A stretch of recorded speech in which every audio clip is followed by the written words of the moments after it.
అందరికీ నమస్కారం. Welcome back to our channel. Telangana రాష్ట్రంలో రైతులకి ఒక గుడ్ న్యూస్ అనేది చెప్పుకోవచ్చు.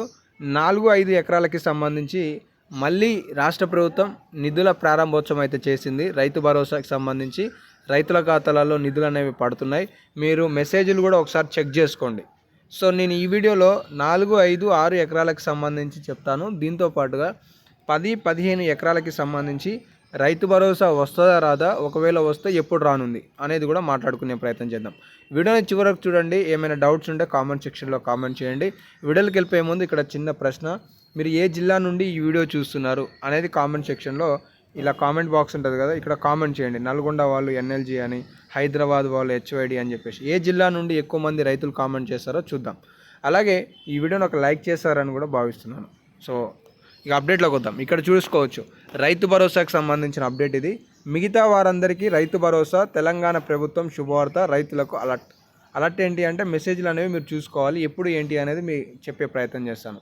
ఇక్కడ రైతుల కోసం తెలంగాణ ప్రభుత్వం రైతు భరోసా పథకాన్ని తెచ్చింది. కానీ ఈ పథకం సరిగ్గా అమలు అవ్వట్లేదని రైతులు అభిప్రాయపడుతున్నారు. నిజమే కదా. తెలంగాణ రాష్ట్రంలో గతంలో కేసీఆర్ గారు ఉన్నప్పుడు రైతు భరోసా నెల రోజులలోనే దాదాపుగా 10-15 ఎకరాల వరకు పడేది. కానీ కాంగ్రెస్ పార్టీ అధికారం చేపట్టినప్పటి నుండి ఇప్పటి వరకు భరోసా అనేది దాదాపుగా నెలలు గడుస్తున్నా కూడా పడదేమో అని చెప్పేసి అభిప్రాయం వ్యక్తం అవుతున్నాయి. తమకు డబ్బులు రాలేదని అంటున్నారు. సో ఈ పరిస్థితుల్లో ప్రభుత్వం కీలక ప్రకటన చేసింది. వారందరికీ డబ్బులు రాబోతున్నాయి. పూర్తి వివరాలు ఇక్కడ తెలుసుకోండి. సో పూర్తి వివరాలకి సంబంధించి మనం మాట్లాడుకోబోయే ముందు అసలు మీలో ఎంతమందికి రైతు భరోసా వచ్చింది? రైతు భరోసా వచ్చిన వాళ్ళు ఎస్ అని కామెంట్ చేయండి, రాని వాళ్ళు నో అని చెప్పేసి కామెంట్ చేయండి. ఇప్పుడు మీకు వివరంగా తెలియజేస్తాను. తెలంగాణ రాష్ట్రంలో కాంగ్రెస్ పార్టీ అధికారం చేపడితే 5 ఎకరాలకే ఇస్తాం, 7 ఎకరాలకే ఇచ్చే అవకాశాలు ఉన్నాయి, సాగులో వినియోగంలో ఉన్న భూములకే ఇస్తామని చెప్పారు. కానీ తీరా చూస్తే గతంలో కేసీఆర్ గారు ఏ విధంగా అయితే ఇచ్చారో ఇప్పుడు కాంగ్రెస్ పార్టీ కూడా పట్టాలున్న వాళ్ళందరికీ కాదు, సాగు చేసే ప్రతి రైతుకు అని చెప్పారు. ఈ విధంగా చూసుకుంటే తెలంగాణ రాష్ట్రంలో 70 లక్షల మంది రైతులుంటే వీళ్ళ వద్ద సుమారుగా 50 నుండి 52 లక్షల ఎకరాల పట్టాలు ఉన్నాయి. కానీ 4 లక్షల ఎకరాలను ప్రభుత్వం సాగులో వినియోగం లేని భూములుగా గుర్తించినట్లుగా తెలుస్తుంది. సో ఈ 70 లక్షల మందిలో 1,46 లక్షల ఎకరాలకి రైతు భరోసా నిధులు దాదాపుగా 9,600 కోట్ల రూపాయలు జమ చేయాలనేది ప్రభుత్వం యొక్క ఆలోచన. అయితే ఇప్పటి వరకు ఎన్ని ఎకరాలకు ఇచ్చారు, ఎంతమంది రైతులకు ఇచ్చారు?